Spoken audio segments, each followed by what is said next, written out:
7, 6, 5, 4, 3, 2, 1, 0.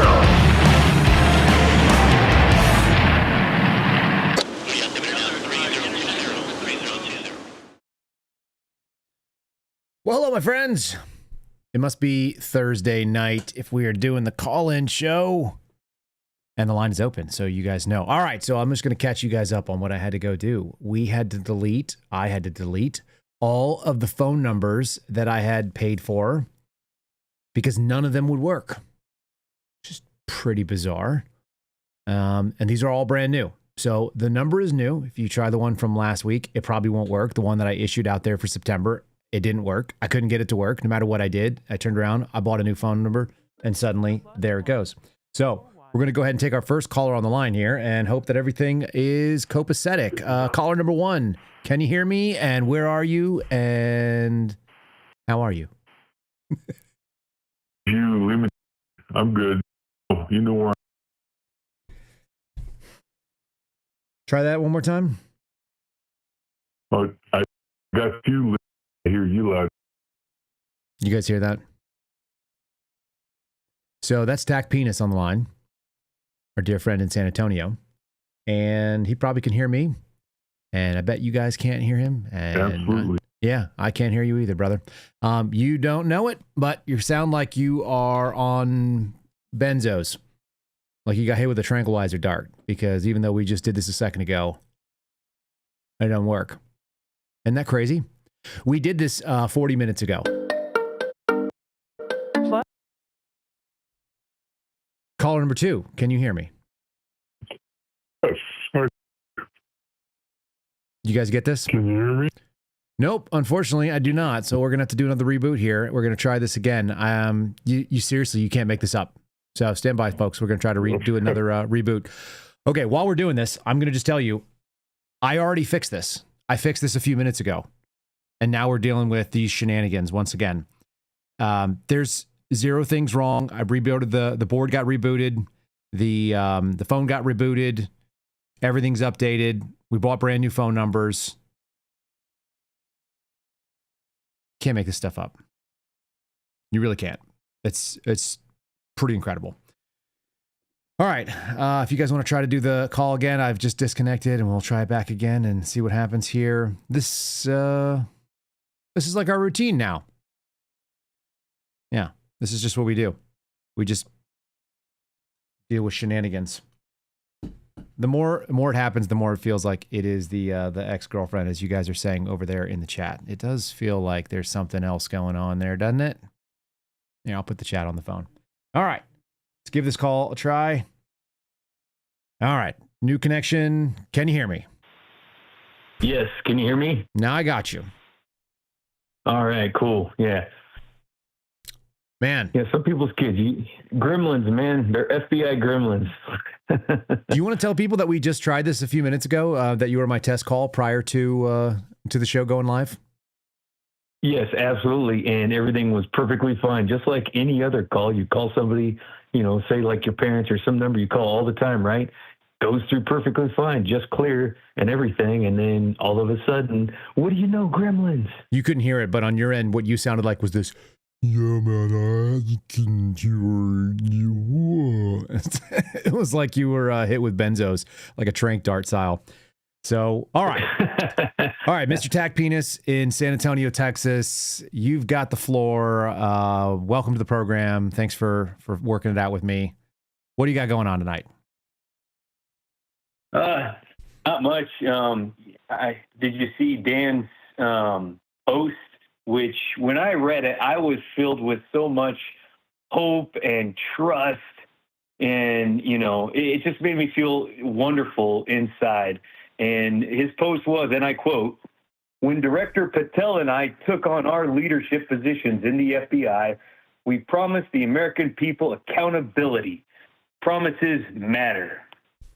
Yeah, that's what everyone says. Promises matter. Yeah, exactly. And then, of course, he's completely full of crap.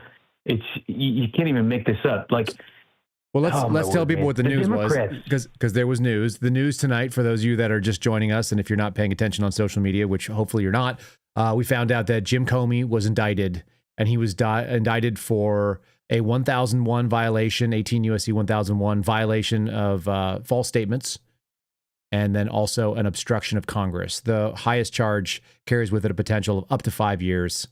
But obviously that won't be the case. And this is an indictment only. And apparently they had to fight to get the indictment from a grand jury. They presented 3 possible charges and they only got two of the 3. So that's not a good start. Anyway, that's what we're talking about. That's what Patel and Bongino were talking about on X just a few minutes ago. Hey, Carry on.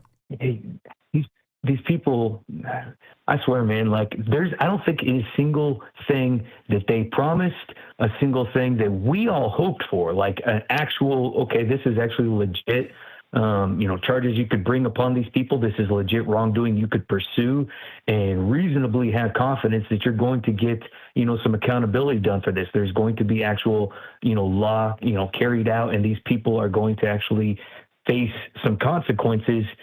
We expected that. We had reasonable expectations. It wasn't something outlandish like some of the lunatics, but it was reasonable. And we aren't going to see a single bit of it.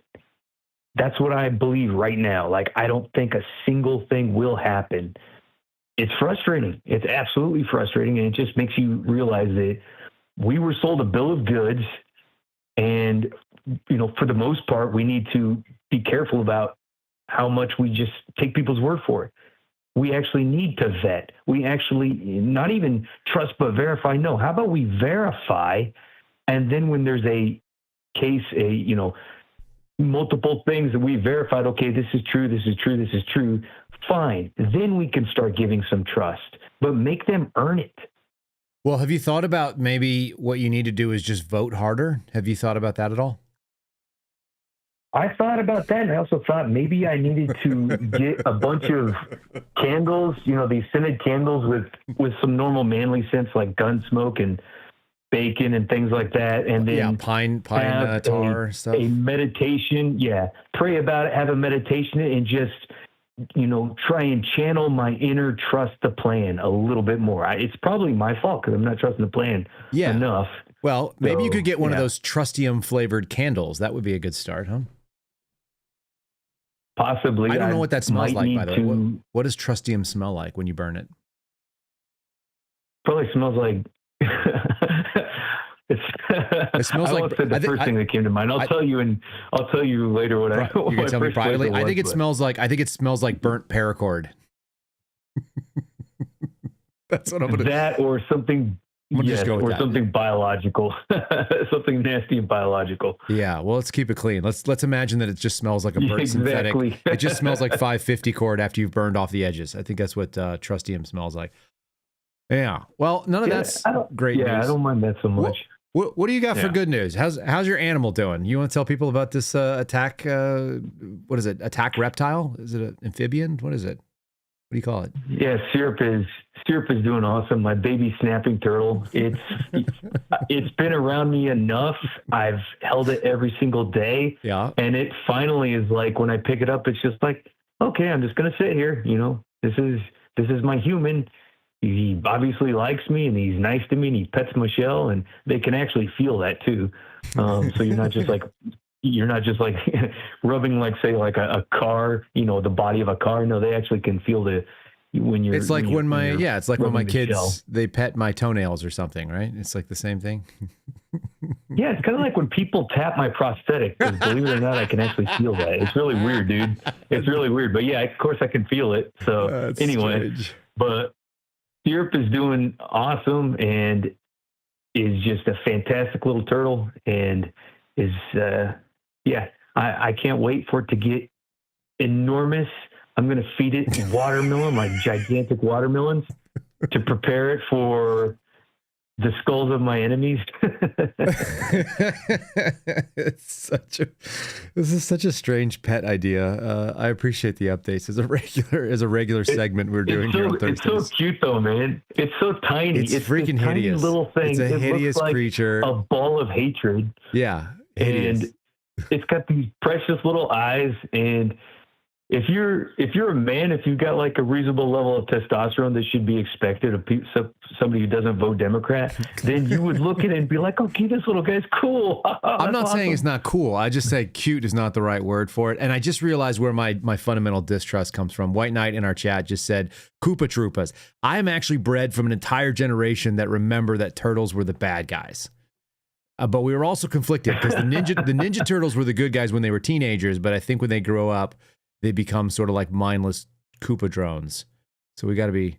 No, man. Ninja Turtles is what I grew up on, dude. I even had one Christmas, my parents got me that one dome that Krang had. Oh, yeah. It had that giant eyeball on top. Yeah. The dome. What was the dome called? It wasn't called the Aggro Crag. That was something else. That was a Nickelodeon. No, it was thing. like not the Astrodome. It was I forget what it was, but I had that sucker, man. I know what you're talking about now. And I feel weirder for knowing, but I do know what you're talking about. Hold on. Crag. No, see, you know, because that is knowledge that comes with the best generations. Listen, I'm re-indoctrinating my children to make sure that they also. So the Technodrome is what it was called. The Technodrome. That was the thing. It was awesome. The Technodrome was like a wheeled, like sort of fat body with a big eyeball on top of it that could roll around. It had like arms and stuff, and like sort of had tank tread. And my kids are watching. That thing was cool. My kids watch Ninja Turtles, so I can, like, I think both my older girls can sing the Ninja Turtles theme song, which means they're getting a classical education. For those that are worried about that. Yes, and that means that you're raising a superior generation of children. Right. It's only kids that grew up on the Ninja Turtles and stuff like that and can still remember theme songs. Yeah. Became superior humans. I took my 4-year-old out today after I finished my workout, and I said, "Hey, little homie, do you want to go shoot your slingshot at the pond?" And he was like, "Yeah." So that's what we did for the afternoon. We went out for an hour before dinner, and we shot slingshots at the turtles that were basking in the sun. We're not even coming close to hitting them, but you know, we engaged in little dude stuff like shooting rocks at ponds or whatever. You know. Yeah, you gotta start them young, man. That's right. Yeah, he was also like really excited about scavenging for fishing lures and like lost fishing tackle because people lose tackle around the pond. So we were going to get some of that if we could find it.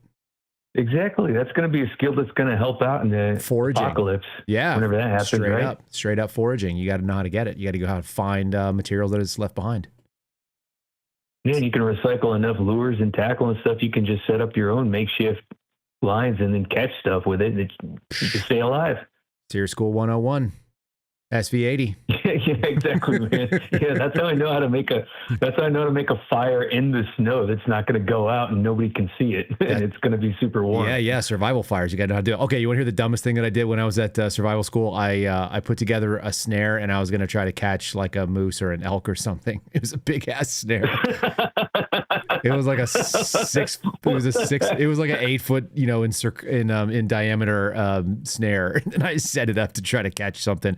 And then I had like some kind of a spear and like a half-assed Adelaide idea to be able to take down this, this fictional elk that I was going to catch, which of course I never got. But I was ready for it. I smoked it. You know, you're supposed to descent it with like smoke and stuff off the pine. So I like went and smoked it and I got it all set up. And then, and the end result was that it didn't do anything. But I was ready. I was ready to take pretty down much any snare. I was ready for big animals, man. I was prepared. I think somebody one time got one rabbit in a snare, but it had to have been the retarded rabbit that the other friends were like, "Hey, you go down this road first. We can hear some people." That's right. Yeah, no, it wouldn't have been one of the smart rabbits. I'm gonna turn this. That music's pretty good and down. Well, listen, we were successful in overcoming our, what do you call it, technical difficulties. I got your update. I know we're going to vote harder, and you probably will end up calling me again in a minute. I feel like that seems true. But we also saw about 6 other people try to dive in and get on this thing. So let me open up the line and see what other people have to say. And if it gets boring, then you can call back in and tell me more stuff about weird thoughts you have. All right, man. All right, bud. All right. Thanks for calling in. Peace. All right. Yep. I like it. So some of you are saying +5, which is our code for those of you who don't know, that gives people 5 more minutes, the Cinco Mas code, and that's the way we do it. We'll occasionally give people a little bit more time. Some of you are saying the opposite. You're saying -5. So you got some jerks and some haters. Caller number 2, you're on the line. Tell me who you are, and if you would, tell me where you are. Oh, wow. My name is Mel, and I am from St. Louis. Hi, Mel. Is it M-E-L, Mel, or Mal? No, M-E-L. M-E-L. Hello, Mel. Well, it's really Melody, but I go, Sure. I mean, it's Melody or Mel. Yeah. Well, you made it through. You're on the I line. know you always talk about guns. Tell me more. Me? That doesn't sound like me. That doesn't sound like me at all.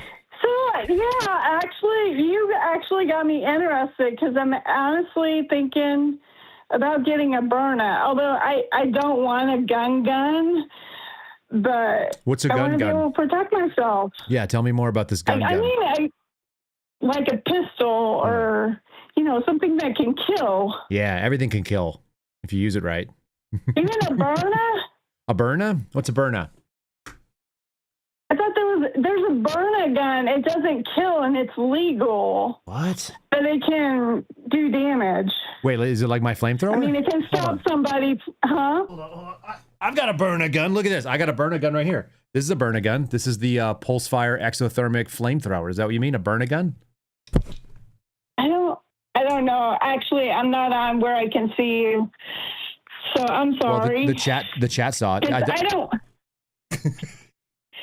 Yeah, there's a gun that's legal in all 50 states. Okay. Burn a gun apparently is a pepper ball gun. You don't want that. You don't want a pepper ball gun. No, you need a gun if you want to get a gun. If you're going to get a gun, commit to it and know that the possibility exists that somebody might want to hurt you. And if they do, I know that. then you have to decide that you're comfortable with protecting yourself and get a real firearm. It doesn't have to be a big caliber. Get a 380 or something you can handle. But the first move is to just go to a range and rent some guns so you don't spend something on you don't like. Or just buy a bunch of guns. That's what I would do. If it was really me, I would just say go buy yourself a bunch of guns. It's a great investment. You're never going to not need them. So then you'll be better off. Yeah. But you really Yeah. should. So honestly, the best thing to do, there's almost always a ladies' night at a lot of the indoor ranges. If you can find an outdoor range that does a ladies' night or a ladies' day, I would 100% recommend that. Shooting outdoors is way more pleasant and you'll enjoy it a lot more. And because it's not as loud. Yeah, and I don't want damage to my ears. My ears are already damaged. Yeah, that can be mitigated. You can get earphones and earbuds and plugs and all the kind of stuff. So that's not as big a deal. But the real thing is that the concussion shooting inside, I think actually is kind of a big turnoff to people. It's loud and it bounces and you can feel it. And it is intimidating to shoot indoors if you've never done it before. So I think the gateway to learning how to shoot and feeling good about it is going and shooting outside. And if you can find an outdoor range, you said you're in St. Louis area, there's got to be some outdoor ranges in Missouri, I would think. Well, probably. I'm sure there are. I don't know. I haven't really explored it. Actually, in a couple of weeks, I'm not able to go, but there's like a self-defense type class that looks like it might be helpful. I've done one, but I work with people with mental illness every day. Sure. So I do too. Actually, I run a podcast, so I do too. I'm on social media. Yeah. Some of those people are pretty bad. That's true. But actually, I love what I do. I love working with people with mental illness. The people that I work with aren't as crazy as some of these politicians. No, that's probably true. They probably sue you less frequently too. Yeah. So are you job. are you a counselor? What do you do in the mental health field? Actually, yeah, I'm a licensed professional counselor, and it's like an intake. So I refer people to different departments. Got it. Within my agency and outside my agency in St. Louis, whatever. Sure. Yeah. Do you know that my wife was an LPC? No, actually, I'm an LPC in Texas too now. My wife was an LPC in Texas, but she's not anymore. Her license expired, so she let it go. But she was an LMFT and an LPC. So she did the dual program. Cool. And yeah, so I got some familiarity with that. I married that asset, and I brought it in house for my mental illness. What do you think of that? Yeah, I like it. I mean, it's fun. It's never a dull moment. Yeah, it actually radicalized her because she was doing work for a lot of not very much money, and people didn't seem to much care that they were getting free services that she spent a lot of money on to get her licensure and and all the master's degree program, and so it actually I think it ended up converting her. Actually, where I work, they pay pretty good. Do they? Pretty good. She made terrible money. I remember her making like 13 or 14 bucks an hour while she was going through working for this nonprofit. There wasn't a lot of money in it, and it was like, what in the hell are we doing here? Yeah, I mean, it's worth it. And I refer people to my company. Actually, I know somebody that's working on their CSW. They're working on their master's in social work. And it's like, try where I work. I mean, they pay good. I like it. Even, I mean, better than people in Texas. Actually, it was interesting today. We had a police officer on our training at work on human trafficking, and that was really interesting. Tends to be eye-opening. Yeah, and actually there was an incident at a restaurant in St. Peters, Missouri, where they were busing in illegals to work there, and the FBI or somebody shut it down. It happens. Or ICE, I don't know. Probably ICE, right? But Yeah. I think everybody's getting a little piece of that action these days. Yeah, so I don't know. All right. I don't know. Well, you work around potentially crazy people. Have you? Let me suggest to you the best steps if you're interested in the gun. And I don't think you should get a pepper ball gun. I just don't think that's the right solution for most people. And especially not because you live in a free state, right? So since you asked, just real quickly, I would recommend find yourself an outdoor range where you can rent weapons, either by the round. Sometimes they'll let you use them if you buy their ammo. And so that's the move, especially if you are thinking about buying one and you tell them you might buy one from them. So that's the way to do it. But find yourself an outdoor range if possible, indoor if you have to, and if you can, go to one of the ladies' nights because they're a little bit less intimidating. And you want to take some classes with somebody that's reputable. NRA firearms are good for sort of safety, but they're not the best for tactics. But there are plenty of people out there, and if you post over on Locals or something, we can probably point you towards somebody that's teaching there. Then once you find something that fits in your hand, then you want to make sure you know what your budget is. And that's really important too. So figure out your budget. If it's $350, if it's $200 and you want to buy the cheapest gun out there, if you got $500, then great. I would try to budget in for both a firearm and an optic on it because it's a game changer for new shooters. I've taken people who've never shot before, and in one day's worth of training, they can take a handgun that they'd never held before that day and accurately shoot at 50 yards consistently on human-sized targets and walk out to 100 yards and get better than half accuracy, 50% or more. And at 100 yards with a handgun, like that's not very common for most people. The red dot really changes the game. So, but those are real easy to find now. They're pretty much everywhere, and almost everything will take them. And that's it. Just figure out what feels good in your hand. The best gun is the one that you'll carry. Yeah. Yeah, I mean, don't you have to have a conceal and carry? I know I can't even carry it at work, to be honest. I can't have it at work. Well, the rule is you can do whatever you want as long as you're willing to accept the consequences. I was a paramedic in Texas, and I wasn't probably supposed to carry a gun where I was at, but I didn't ask anybody, and I just carried it because I wasn't going to get killed over the narcotics that were on my belt. So I just dealt with that, and I probably wasn't supposed to carry it in the hospital, but I don't care about places that don't care about my safety. So... Our chat is posting over and over. There's a website. It's agirlandagun.org. I've seen that before. It's connecting women in firearms, and they have a list of ranges and places where you can go do that. So it's kind of like a club. Oh, cool. So it's an easy thing. It's an easy gateway in for women specifically. A girl and a gun.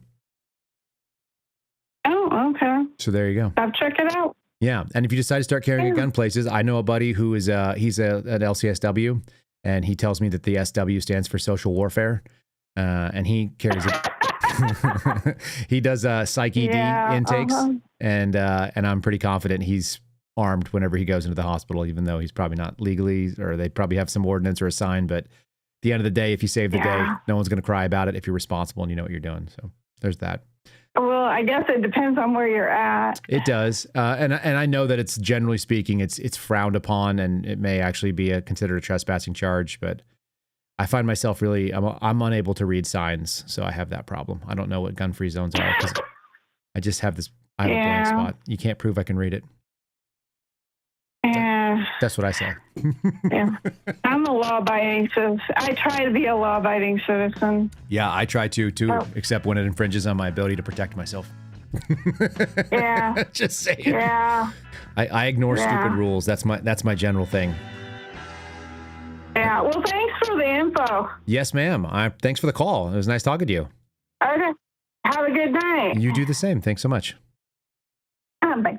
All right, y'all. That's call number 2. That was Mel in St. Louis. Girlandagun.org. I know I've seen that before. So if you guys have any good experience with it, post it over in the chats too, if you guys have ever seen it. I know that I've seen it at gun ranges. I know that they're an option. I actually shot the Sig Sauer 380. I think it's called the something Rose. And I think we're having an issue getting to this call. Hold on. There, it's connecting or trying to. If you're on the line, hold the line. Can you hear me? Can you hear me on the line here? Yeah, I can hear you. Oh, fantastic. All right, Yeah, so I can hear you. call number 3. Tell me who you are and where you are, if you don't mind. Frank, and I'm in Ballinger, Texas. Outstanding. Where's Ballinger in Texas, Frank? It's next to St. Angelo, between St. Angelo and Abilene. Okay, good enough. I've done some pig shooting out there. Yeah. What's on your mind tonight, sir? No, I'm just wondering when shit's going to hit the fan. World War III, is it going to start or what? Or what, right? That's such a positive. I wake up every day and wonder about that. I've been putting in my training even harder than normal. I've been trying to kick my own ass so that I'm ready for it. I don't know, brother. What do you think? Well, I sure hope not. But, sometimes your bluff gets called. And if we start shooting down Russian jets in the other countries, then, if that were to happen, personally, I think China would say, hey, Putin, you're on your own. We'll send you money. It's possible. What do you make of this? Did you listen to the podcast the other day or catch this story about these server farms full of SIM cards? Yeah. What do you think about what's going on there? What the hell? What are we dealing with in this country? Well, I mean, you would have a better idea on that end as far as, but it's going to. Even Charlie Kirk said it before he got assassinated. It's going to come hot and heavy, so we got to be ready. We've had some pretty wild times, right? We had a political assassination. We've had a couple of sort of lefty type shooters from elevated positions. That's not normal. People shooting down the street from both of us in Dallas. And then, and indiscriminately at that. Like, imagine out there thinking you're liberating some poor bastards that are getting taken in by ICE and you end up shooting the guys that they had incarcerated. I mean, what a mess. You know what I mean? It's like, oh shit, what's going on here? I hate laughing about it, but if you just spray indiscriminately, get killed. Yeah, and then you decide to off yourself with your long rifle there. I don't know if you saw the pictures, but it was real ugly. 30-06 or whatever it was, 303 Brit or whatever he did, he shot himself with a full power rifle in the head, and it did not look good. It looked real ugly. Yeah, well, he doesn't have to worry about his hairdo anymore, huh? No, at least one side of his face is not going to need any makeup or Botox for sure. Closed casket, I think. Yeah, I'll make light of it only because what a scumbag thing to do, climb up on that roof and start shooting at just randomly. Horrible. But yeah, again, it goes back to your World War III. When's it starting? Does it start internally or externally? And I don't know. It's definitely wild. I'm sure it's already started internally because, like you say, the server farms, all the glitches we've had with power and infrastructure, and I just don't think they talk about it.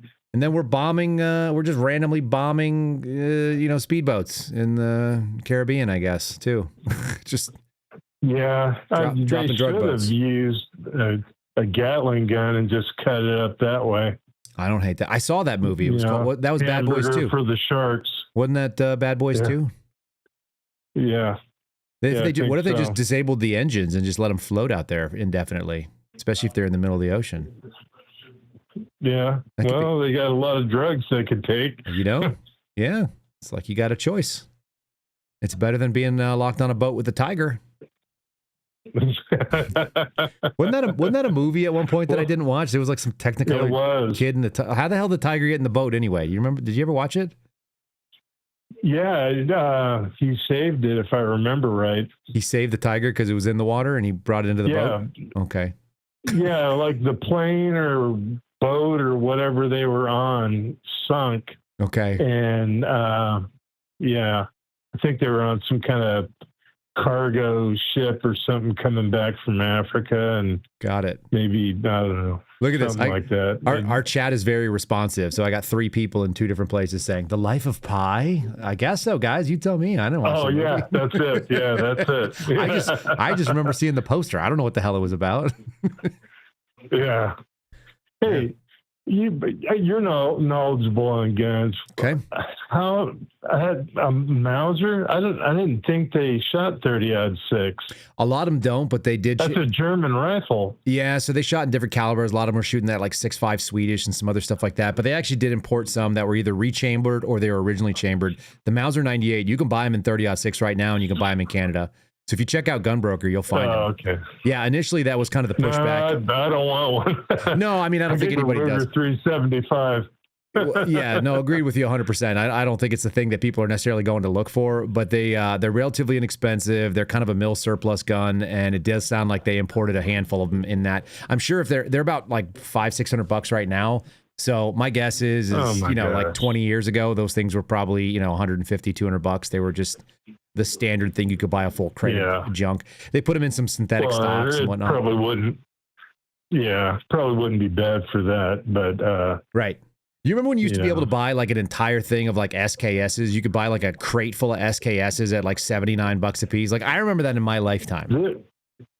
there's a guy on YouTube that ships guns like if they're a certain age, or how he does it, but he's buying crates of old surplus rifles Mm-hmm. from overseas. Yeah, you could And, buy them if they're old enough. They have to be over 100 years, I think, and you get CNR. Maybe it's less than 100 years. Some people Yeah. look it up and tell me, but they call it curio and relic, and so you can have them sent to your okay. house. I've got they're not even considered firearms anymore by the ATF. I've actually got a rifle downstairs. It's a 1917 BSA. It's like the Enfield style. I think it's a Mark III. And 303. 303 British. Yep, exactly.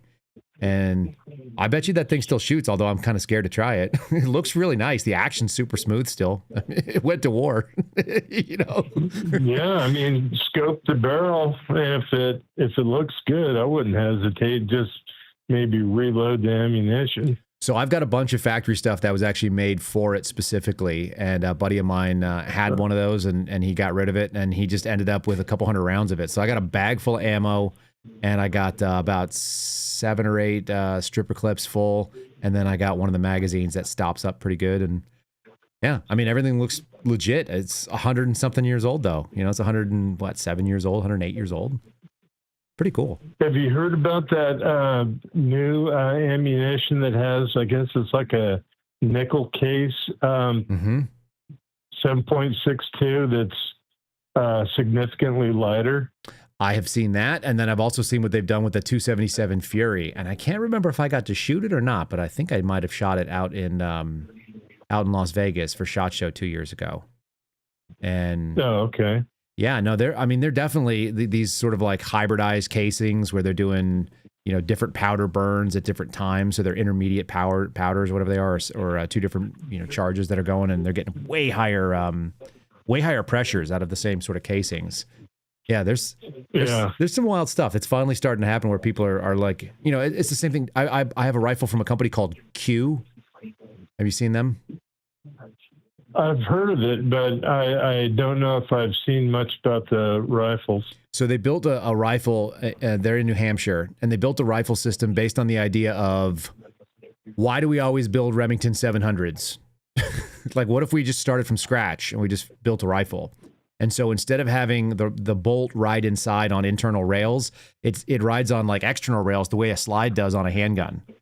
And so it grips at the bottom and slides along, and it's a one-piece upper. The entire thing is a, it's monolithic, and you can hand change. Oh, kind of like the Beretta one, or yeah, kind of. You can actually hand change out the barrel. Like you can swap the barrel for the same caliber. So my 6.5 and my 308, I can do that in the field if I want, which is pretty neat. Oh, okay. Anyway, it's a neat gun, but yeah, like there's people doing cool stuff now that are starting to kind of say like, hey, what if we just stopped acting like the only things we've done are the only things we can do, and they're doing it with cartridges, and they're also doing it with platforms now. So kind of fun to think. You've spawned a whole bunch of people posting gun pictures in our locals chat, Frank. Just saying. Yeah, but the other caller, the lady, she really needs to, like you're saying, find something she likes, even if it's, like a Ruger 2245. Yep. Just something to have fun with, because buying a gun's one thing, you got to train with it. That's right. I agree. And if you're lucky, you have a big enough backyard, you should do it in the backyard too. That's what I want to do. That gets into Montana and Idaho. That's right. And yeah. Alaska. I told my wife, I'm like, I'm not going to be happy until I can just lay on my back porch and just shoot, I just need a berm. It'll be good for my mental health. I'll be a better dad. I know it's true. There you go. That's what has to happen. You're exactly right though. Yeah, whatever you have, you gotta want to carry it, and you gotta train with it. That's 100% true. Yep. Hopefully Mel heard that. For sure. All right. Well, I'll be chiming in, listening to the next caller, and typing on chat. I love it. Thanks so much for calling me, Frank. All right, thanks. All right, have a good one. Bye. All right. We got our next caller on the line. Caller number, I don't know, what are you, number 4? Who are you and where are you? I am, I guess I'm number 4. This is Barker. I guess you are. Man? How's it going, Barker? Where are you at? Yeah. I'm in St. Louis, Missouri. Okay. Also in Missouri. All right. What's on your mind tonight? Yes, sir. Absolutely. Man, not a whole lot, man. I just like, shoot, this is my finally decided to call. I'm glad I did. I guess I was going to throw some COINTELPRO stuff at you. Let's do it. You okay with that? Yeah, just fling it. Awesome, man. Awesome. Awesome, man. I've been waiting to talk to you for a straight minute. Well, I mean, so like I have I'm no by any means no expert on FBI, but I definitely more know than the average person, certainly because of you too, man. But so when I think COINTELPRO, based on my experience and the little bit that I've read and stuff, they used to do like employment sabotage and say do a lot of Pfizer and follow people around, stuff like that. Is that the half of it? The other half is kind of like breaking up groups and stuff, right? So groups, yes. And obviously a Pfizer, so that's physical surveillance, like you said. I don't know about the employment breakup thing. Yeah. And I know I've seen this. And so this is where things get kind of weird for me, because I have no experience with some of the stuff that I see people say online. So I don't want to poo-poo everybody, because what I've learned is that there's plenty of bad actors out there that are willing to do things that I didn't see and I don't know about. So if people obsess about something and they tell me like this thing's happening, the question that people should answer for themselves, because this is really the most important piece, is why you? And so if somebody is going after you, then the question is why? How did you end up on a list somewhere? What sort of investigative priority are you satisfying for the Bureau? And it doesn't have to be major. Like they'll go after BLM guys who might be interested in buying illegal guns, and they'll go after dudes for being in a patriot group, or, being part of a biker gang, or for being part of a bunch of Catholics that think that the secular life is not good for America. So they'll do all kinds of wild shit. Like there's no doubt in my mind that they will go after people. And I continually have to expand my mind that when I see some of this stuff, like Steve Baker's been reporting on the last month, I'm like, well, shit. Yeah. Like, I think I am more and more open to there being more, what was the right word that the Bureau guys would use, my guys would use? Fuckery. There's more fuckery than we would have otherwise expected. But I'm still a general skeptic, and just as a general rule, I'm skeptical because the question is why you? So if you know the answer to why you or why they would do that, then Yes. that's where it answers for people that are out there that are wondering, like, hey, am I on a list? I don't know. Are you? And then you have to say, why would you be? So that was a general answer to your question, but feel free to dig into it more. Absolutely, man. Yeah. No, absolutely, man. I know that. So let's see. I know the handling codes, the 1 and the 2. It's late flight, and then it's the quad S is the no fly, and I guess they cavity search you or whatever. Maybe not cavity search, but I hope not cavity search. That sounds less fun unless you're unless you're a former Marine, in which case that's a Friday night. Yeah, and crayons and all. Should we eat them or hide them up there? Either, probably. There's so many options. It just depends on the size. I guess. Well, I mean,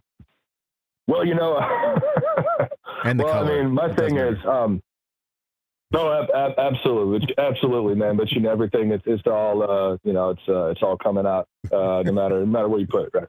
That's right.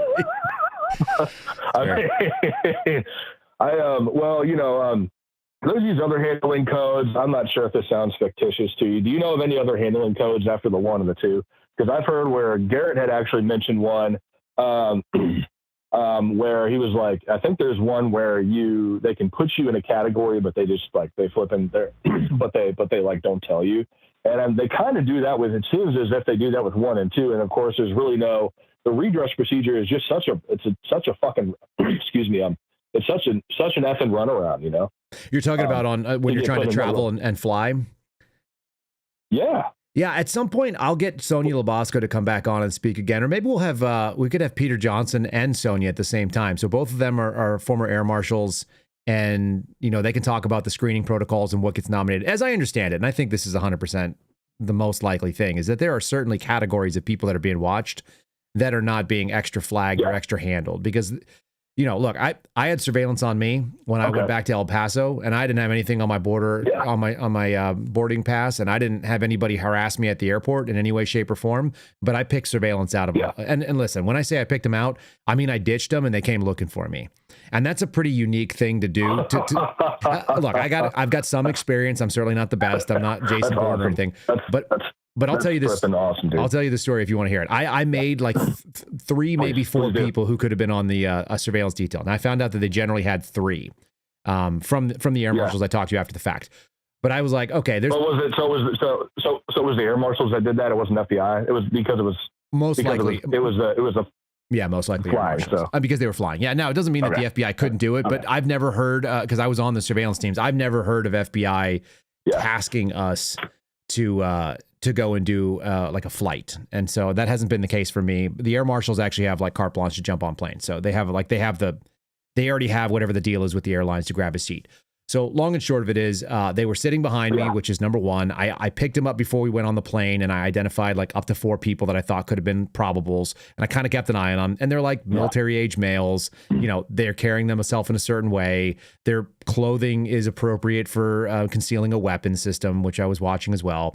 They were sitting in such a way that they probably had a holster based on just spending a lot of time on airplanes with holsters and stuff like that. And then when we got out in El Paso, after I flew from, I think I was in Austin, I flew to El Paso. I beelined it directly out. So I grabbed my bag and I was like straight out the door. Then I immediately went into one bathroom and I came out a different door. And then I rolled out the exit of the secured area, and I ducked into a coffee shop and I rolled into the back of it. And I ordered a cup of coffee and I went and sat in the rear. And I watched the 2 of the 3 guys that I had ID'd as possibles. They went past me super aggressively, like looking very furiously both ways. Like, so one guy leaves, 5 minutes later, the other guy goes out, and they're going towards baggage claim, right? So you're like, okay, fine. Maybe they're looking for me. They go towards baggage claim. And then 10 minutes later, I saw both of them together. So they left separately. Both of them together came back upstream towards the secured area. And they were like looking at all the gift shops together for something, which I've never seen anybody do unless they were looking for their target that they lost. And maybe they thought I had gone to baggage claim or whatever. And then, obviously I jetted out there, and I just sat there, and I was waiting for Garrett O'Boyle to come off a plane. So I had like 30 or 40 minutes to kill. So I just sat there and laughed, but I watched these guys go, looking for me. And there was nothing on the boarding passes that would have indicated that anybody was looking at me, for whatever it's worth. Sure. Yeah.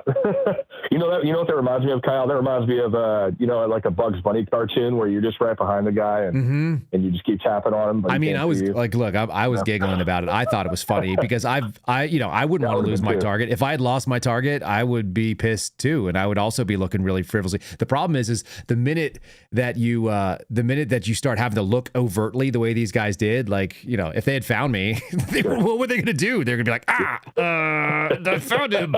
Now act cool and go and get a coffee or something. Because I waited him out for another, 30 minutes or so. So it's, listen, what I also found is that the guys on the aircraft, they are okay at doing follows inside the actual terminals, but most of them, because they're like falling with one or two people is actually really, really hard to stay not spotted for very long. The reason why the FBI surveillance teams were really good is because we'd have 6 or 8 people and you can rotate people in. The easiest way to recognize people is over time and distance. And so that's how you pick up. That's how you find surveillance. That makes a lot of sense. Okay. That makes a lot of sense. I've actually done the same. I have, believe it or not, I've actually got some Pfizer right now. Cause I mean, again, the question is why. I believe I was put in like a third one of the other categories, not the 1 or 2, because I've seen them. Oh, I'll have to check again. I'll have to look at a boarding pass. I believe because there's like a 3 and a 4. Not a lot of people have heard. I Googled it too because I was in somewhat disbelief myself. But it says that, like you say, they're ones that are less kept track of. So it makes me. But that made me wonder too. I'm like, if they put you in those, what can they do to you? I mean, it's just one thing is, you guys, you went out on a limb and whistle blew about Pfizer 702 and them spying on us. So I'm wondering, I was even wondering what that looks like. I'm like, dude, there's got to be some kind of, because that's the stuff I'm not familiar with. Yeah, no, if somebody's watching you on Pfizer, if they have 702 access, that means it's just reading all your emails. They're getting all your text messages that are on any kind of servers, and there's no way for you to know. It's just like the agent on the other end of it would just have access to all your stuff, and it looks like your inbox, except it doesn't affect your inbox. So they just get a carbon copy of everything you get. And okay. I was thinking it was like a. Yeah, I was thinking it was like they were looking at me through. If they're spying on us, I thought they were using like maybe infrared to like flare. No, that's a different. Yeah, so that's a different animal. That's actually full FISA. And look, there's technologies that they can do where they can activate microphones and they can go and but they've got to have they got to go in front of a court and a judge, and you have to be a foreigner or a terrorist, generally speaking. So other than that's not very common, and it's a bigger burden. So if you're very common. Okay. Yeah. I wouldn't expect that for an American, not generally. Not unless you're like hanging out with a bunch of Al-Qaeda dudes or something online. Yeah, probably not. Just I just figured, since it's arbitrary stuff, I figured maybe if you rub one of these idiots the wrong way, and maybe they can just talk to one of their boys and wherever the TSC is. I think is there one in every state? Terrorist screening center? No, the terrorist screening center is specifically in Virginia, and so what you're talking about probably are fusion centers, which is where they have like a combination of like a JTTF, and then they have the FBI and various different federal law enforcement and so on, and then you add in that there's local state task force officers and stuff. So there are fusion centers in various places, but that's what George Hill used to run. And again, they don't necessarily have to be all that nefarious, and they don't necessarily have to do anything that's going to come after you. The TSC specifically is one location, and it's a big thing. It's usually, I think it's called LX1 is the building, and it's not supposed to be marked, but you can find it. It's on maps. it's out there. It's a government building. It looks like every other damn government building, and there's nothing particularly sexy about it at the end of the day. Yeah, man. Well, shoot. I have. I guess I'll try. I'll let you go and stuff, but I definitely have. I've got some videos. I got license plates. I got recordings. Because I had some of these fucking idiots come into, it's pardon my French. Should I watch it? Watch the F word on here? I don't know. It doesn't hurt my feelings. I don't think it bothers anybody. Okay, cool. Good stuff, man. Well, I have these idiots, man. They're FBI because they announced that when I got there, but they say don't talk to FBI. It was this place called Hacienda. This is the third place they've came and tried to fuck with my employment. I mean, there because I feel like I've seen you post something on this. At some point, I want to know the why. If you ever have time to post it over, and we can do let's do a locals thread on it if you don't mind. I'm just real curious. Make it users only if you want, or whatever.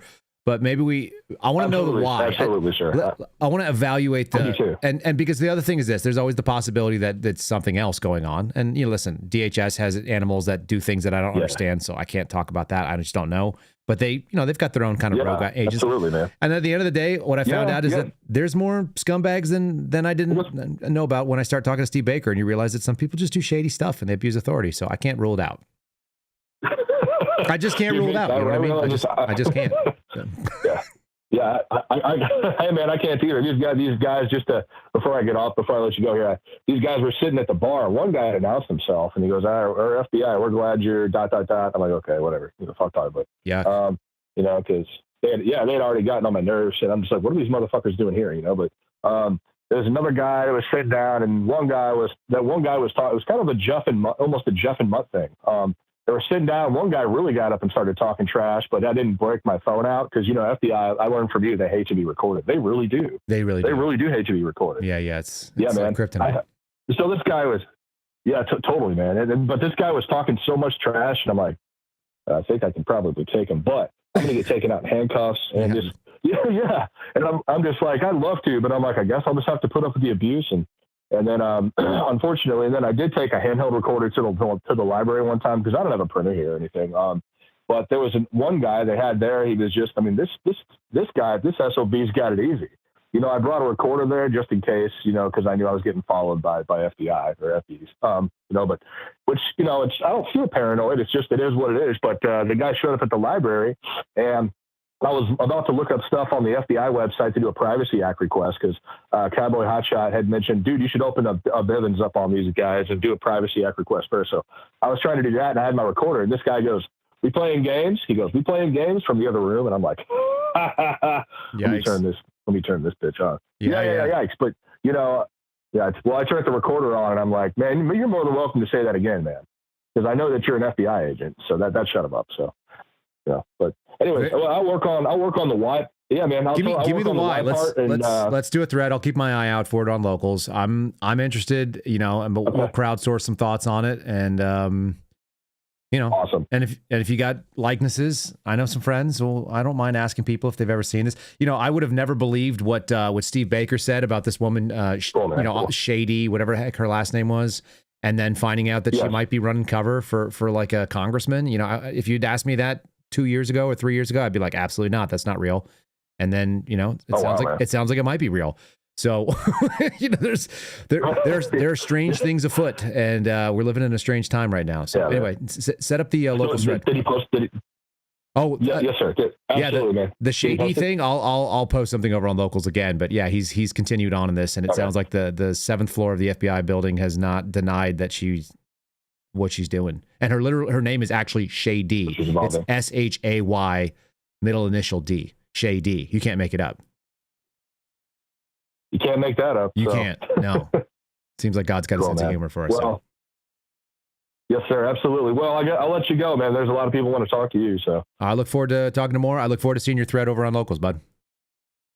All right, brother. I'll make the thread. All right. Thanks, Barker. Peace out. Bye. All right, there we go. Well, that's Barker was number 4, I think. We're churning and burning on this one right now. Look at you all jumping in here again. Do right online. Okay, caller number 5. Who are you and where are you? And can you hear me? Hello, my friend. Chaos at How you doing, Chaos? EFW. You know what? I have a buddy who is he's from Puerto Rico, but his family is Lebanese, I think.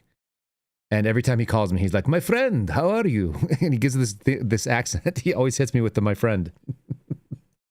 Well, I figured it would be a great intro, so that way you would know who was calling. But then for the people who were uninitiated, it wouldn't help. Yeah, they'd be confused. Yeah.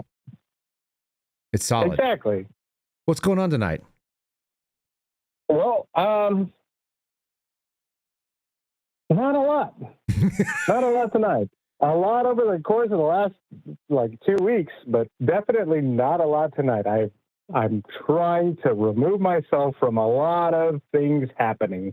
Yeah, well, because it feels like tomorrow when I wake up, there's going to be a lot of things that are happening that I have to be involved in, and it's a little daunting.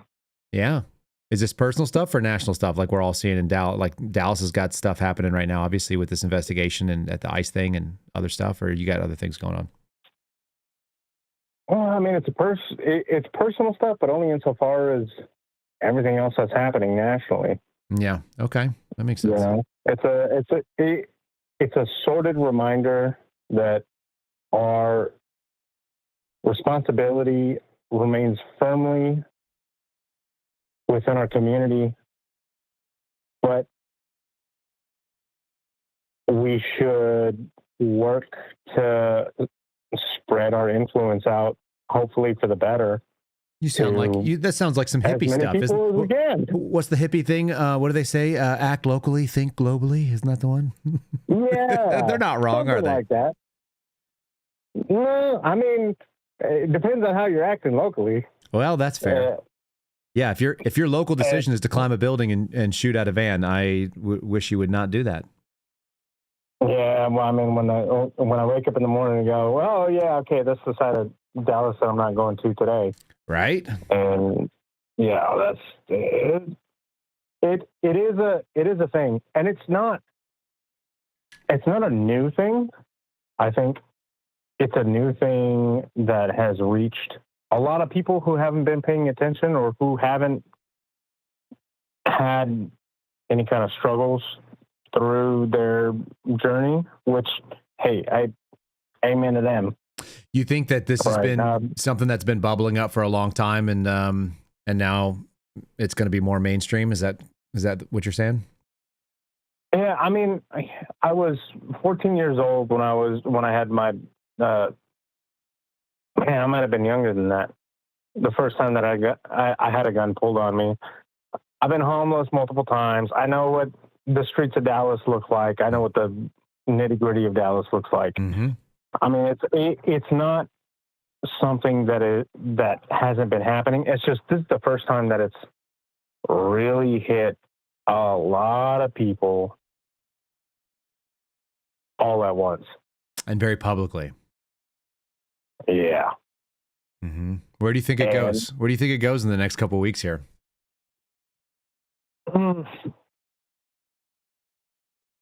I think it has two directions. The first of which is that we have a coming to Jesus moment, mm-hmm. and the majority, God, I hope the majority of people realize that their neighbors that are God-fearing or Jesus-loving are, the majority. Mm-hmm. Or we wind up in basically the word, I don't even want to put the words out there. It's a bad time for a lot of people, and a lot of people that have never been homeless are not going to survive. That's interesting. And Dallas, a lot of people that have never been in the military as well. So I mean, people who that caveat. There are those that are trained, and then those that had to train themselves.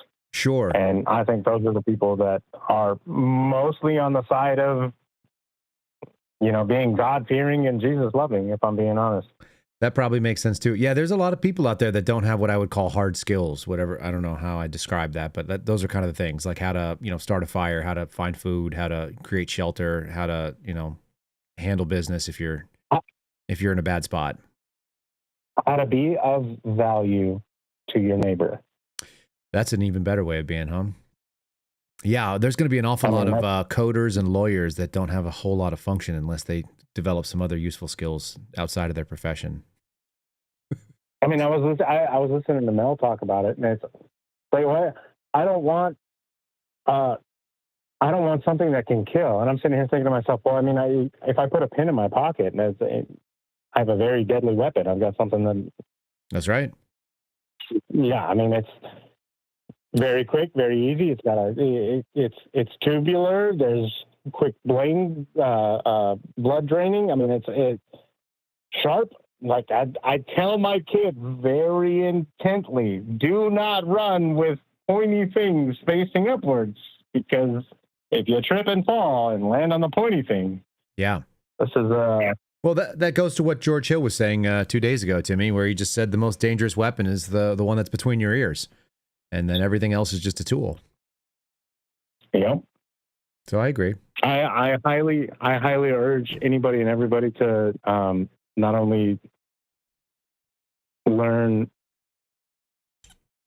I highly urge weapons proficiency, both in firearms as well as close quarter combat. Yeah, look at this. I'm talking to you, and you're talking about lethal pens. I actually have this sitting on my desk at all times. I bought these for everybody in my class when I graduated from Quantico. It's called a Stinger, and it is what they call a tactical pen, right? So one side is a sharpened milled aluminum tip, and then you can unscrew it, and you have on the other side is like a Fisher Space pen, and so it's got the writing implement, both of which would be competent if you really had to defend yourself. But it's actually made to be able to punch glass a little bit if you had to, or disconnect from somebody who wanted to hold on to you in a highway. So, it's one of these high situational awareness, high functionality pens. Yeah. I don't know. I'm all about it. My mental aspect, I always carry something that can break glass, that can cut fabric, and then punch holes from a distance. So those are my everydays. And here's what the beauty of that is that there are also ways that you can take that and turn it into something that could save a life. You sure? Oh, for sure. And I think that's first and foremost understanding. I miss MacGyver. Like I'm just gonna say that I miss MacGyver. Yeah. All right. I think that should be MacGyver and Monty Python should be mandatory learning for anybody and everybody. Those are two very different. Has grown up. Well, so you need like a wry British dry sense of humor, and then you also need to be able to build like a pipe bomb with swamp gas and bamboo. Is what you're saying? Yep. Okay. Yep. I don't hate it. Basically. Yeah, I don't hate it. I'd sign off on that. Is that like a high school requirement? Honestly, I think they should teach EMT basic just to get out of high school. Okay. Requirement. We're going to just radicalize this is elementary school. Yeah, so Little Chaos is, he's a youngin'. He's below 10. Okay. And I've already got him learning CAD and learning, he's learning the philosophers of Greek and Rome. Nice. He's got he's got some good stuff under his belt. How is he with a bow? But we're not there yet, and it's only because he still hasn't figured out how to run with a sharp point down. And we got everything in order. I love him to death. Yes, but once he figures that part out, then we'll start working with slingshots and bows and pistols, and I love it. Basically, things that will help him to. I tell him all the time, it's not my job is not to teach him what to think. My job is to teach him how to think. Yes, and come up with the conclusions to the information that he's presented, and to seek out information that may sound crazy, may not make sense, but let's get some conspiracy theories. Let's get some Candace Owens and some man, I'm blanking on the other guy, Ian Carroll. Let's get some of these thoughts and ideas bouncing around in our head, and let's figure out, okay, well, where's the straightest line from point A to point B? I heard some very not straight lines from Ian Carroll and some others last night, for whatever it's worth. But I would defend their right to say whatever crazy stuff they think. I think Ian's obviously very bright. So it's interesting when they get off the rails on something, which it sounded like they were off the rails last night. But everybody has their up down. Everybody has their stronger and their weaker days. Yeah, no, I kind of agree. And that's kind of the point is when you're hearing people who are very point A to point B, and then you hear a bunch of bouncing around, and you go, wait a minute, there's not a lot of Occam's razor going on here. Yeah, and when you start looping things in, and the explanation is that there's nothing that says that it's not true versus saying like this is what says that it is true. I start going like, okay, you guys might have missed this one. It happens. Like I was born in the 90s. I grew up in the 80s, and I credit my mom for my curiosity on the intellect side. She always told me, believe none of what you hear and only half of what you see. Mm-hmm. That's solid works. it's a very, very good way to live, because if I'm being honest, none of the things that I hear I can verify is factually correct. And half of what I see, I mean, I've met magicians. That's right. No, they seem to, your eyes can they be show deceived. me that there's, exactly. No doubt about it. And yeah, no doubt. You're right. It's a good rule. I think it's a good, it's a good philosophy. And thankfully I was told at a young age to do that. And I, for whatever reason, decided that I wanted to read about how to think, and that I more attribute to my dad on that. It's how to come to the conclusions based on the given evidence. Right? Don't fall into belief from information. Learn how systems operate. Learn how to interact within a system, and learn how to ultimately exploit or use the systems to your advantage.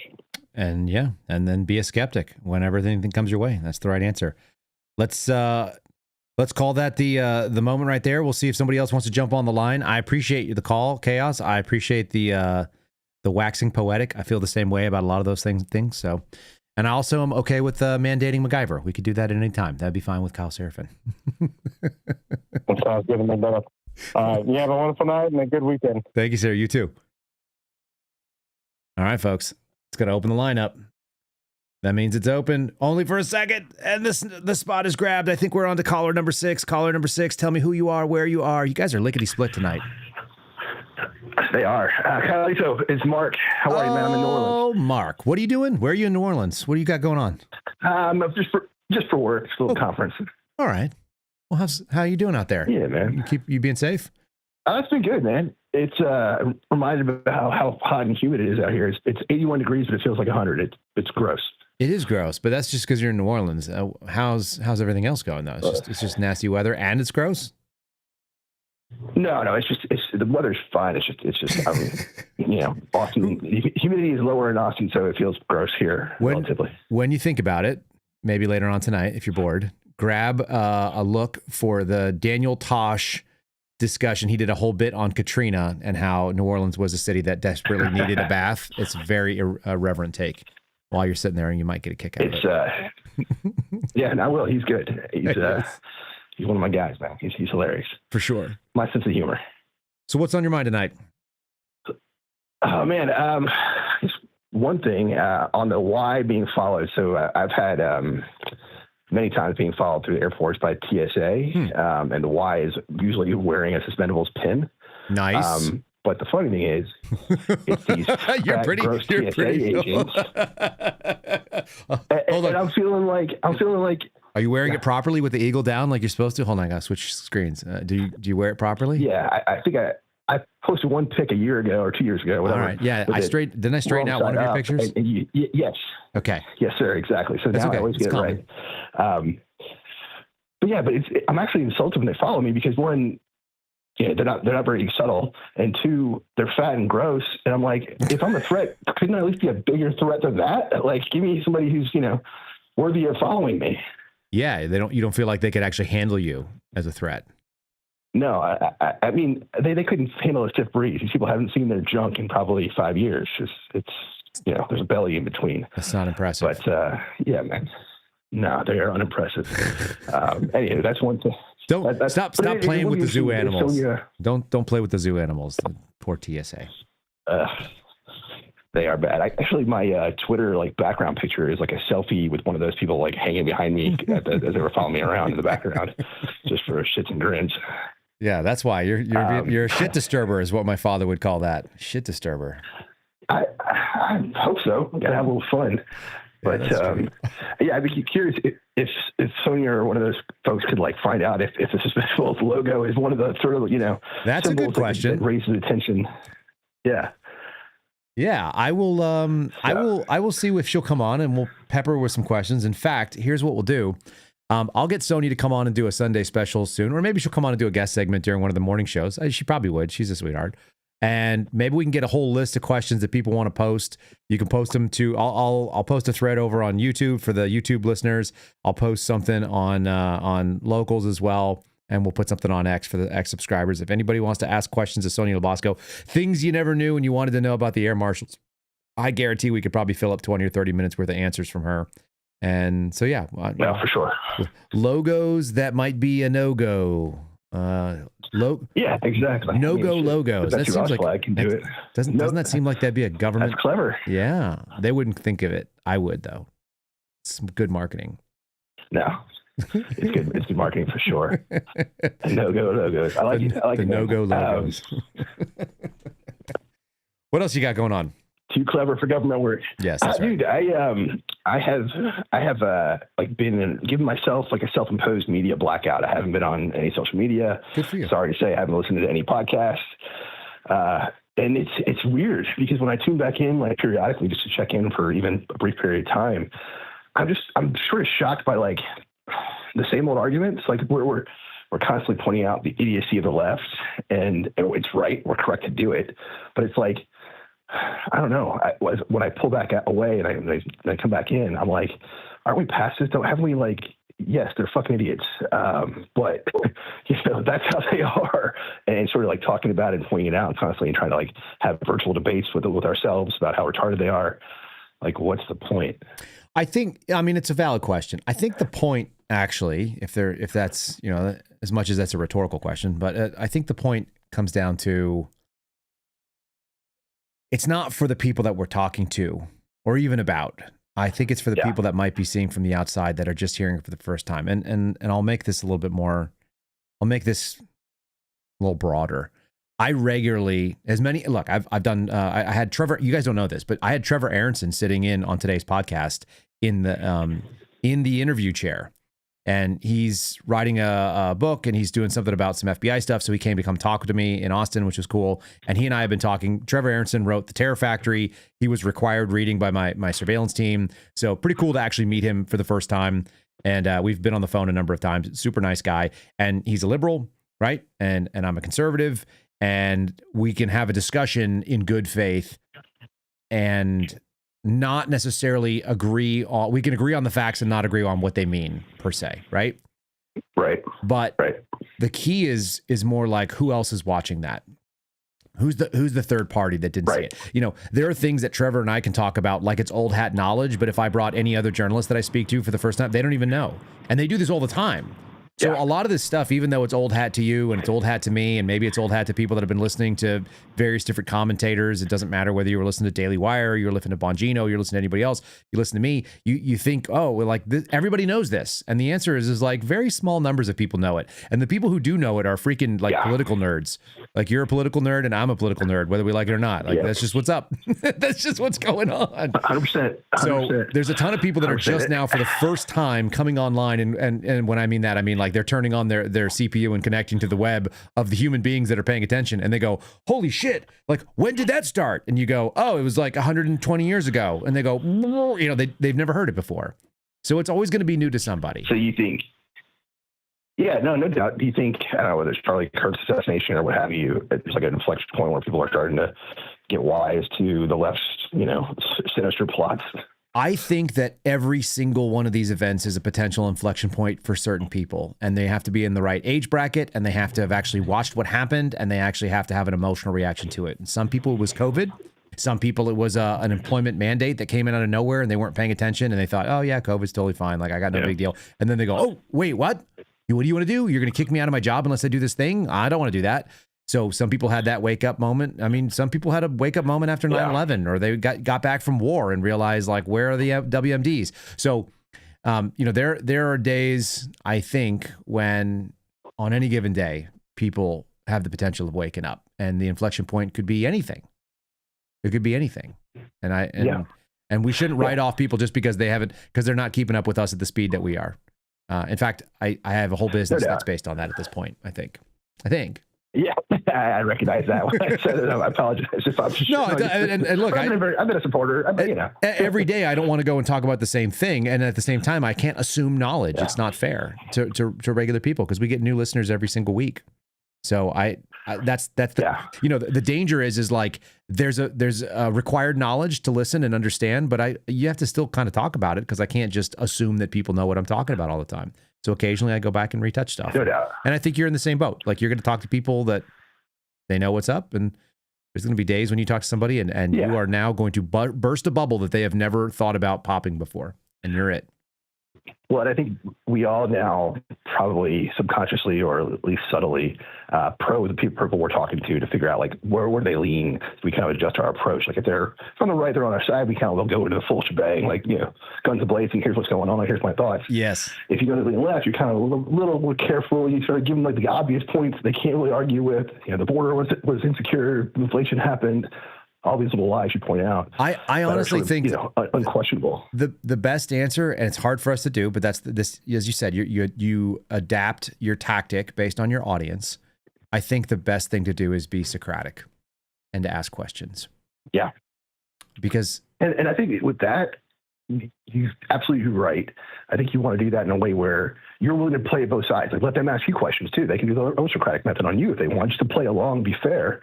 Because we trust in our ideas. We got nothing to hide, and that might reduce their barriers to answering your questions. Because if you just start, wailing, hey, well, why do you think this?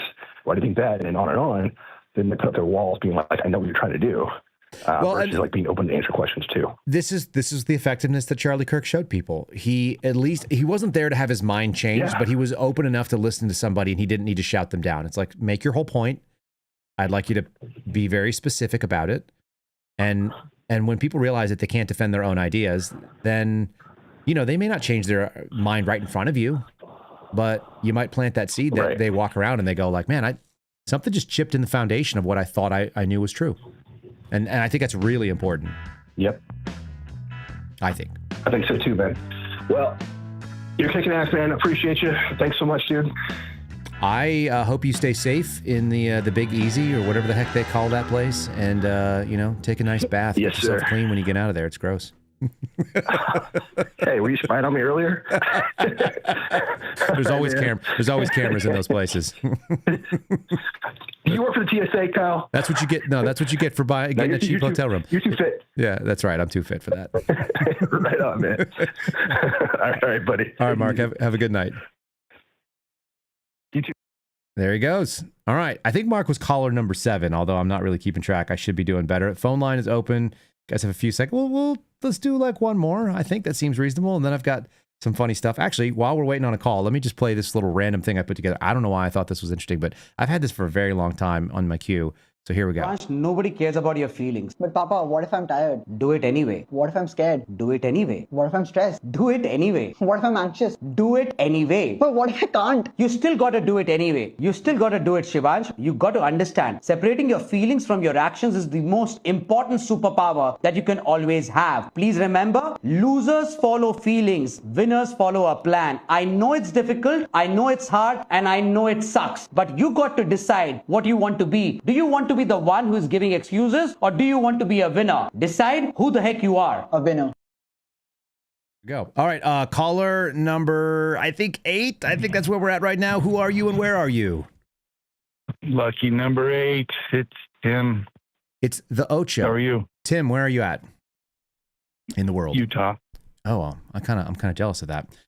How are you doing tonight, sir? Well, you should be. I'm good. Should I be jealous of it? Yeah, it's a beautiful place. Tell me, everybody wants to live here. Just, make me a little bit jealous. What is the outside temperature right now? It is. Ballpark it. Oh, my car would tell me. It's 92 degrees. Oh, that's still too hot. So, okay, I'm a little bit. We had a hot day. It was a hot day. It was 80. Okay. Well, I feel better now. It got up there. I feel way better. If you said it was under 70, I was going to be real touchy about that. Well, it was all week until we got to today. Okay, fair enough. Just for me. What's on your mind tonight? Well, I'm just catching up. I had a weird week. I was out of town when the UVU thing happened. My daughter was there. It was pretty rough. I messaged you. Yeah, did you say she then left the area right afterwards though? Isn't that what I heard? She was traveling? Yeah, she was fine. Yep. I was in Baltimore when it was going on, so Okay. it was tough, to not be able to get home.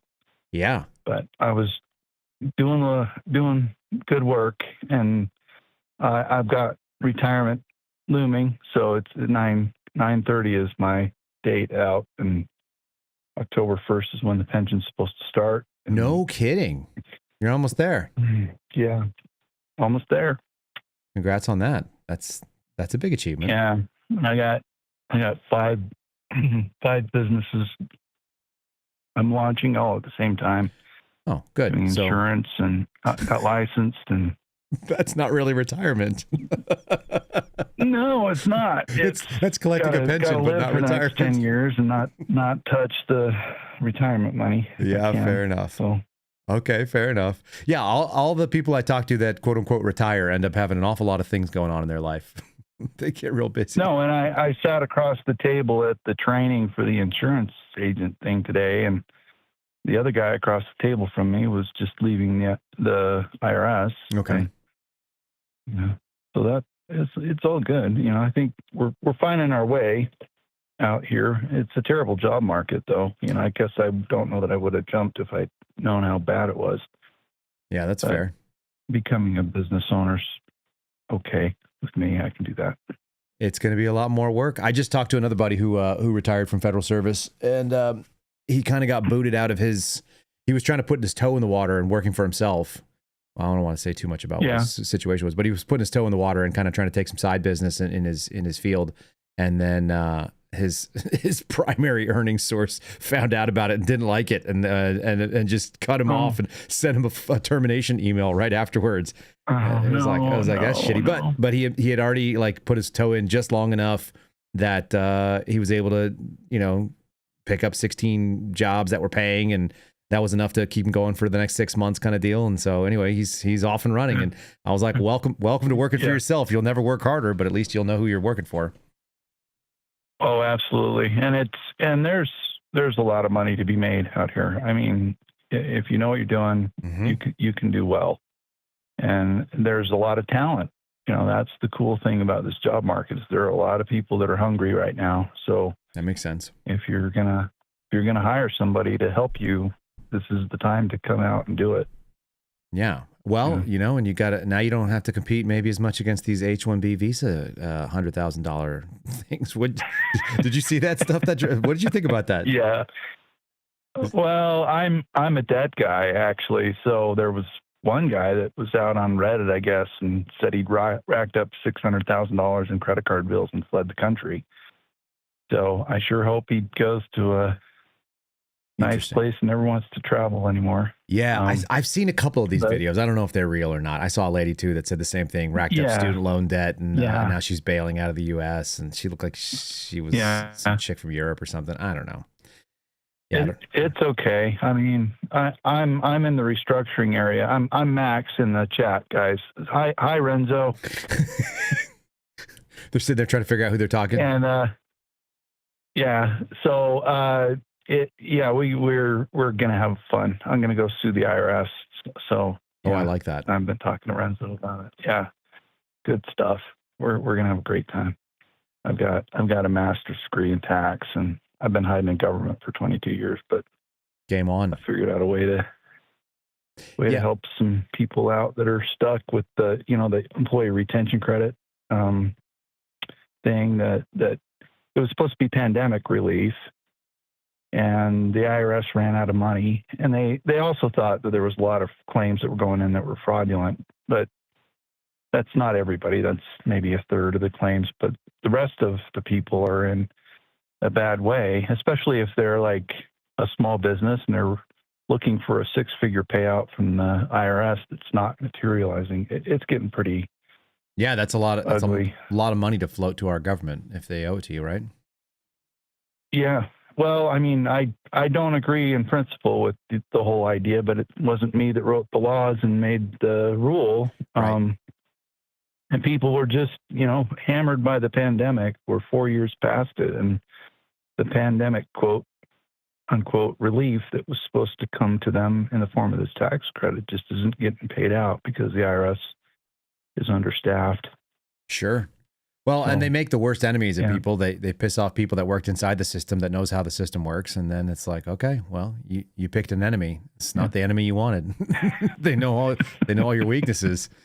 And game on. We were talking about getting people on lists. I'm pretty sure I'm on somebody's bad list right now. Well, I've been out talking about if you're not on the list, and let's just be real, folks, if you're not on the list, what the hell are you doing with your life, right?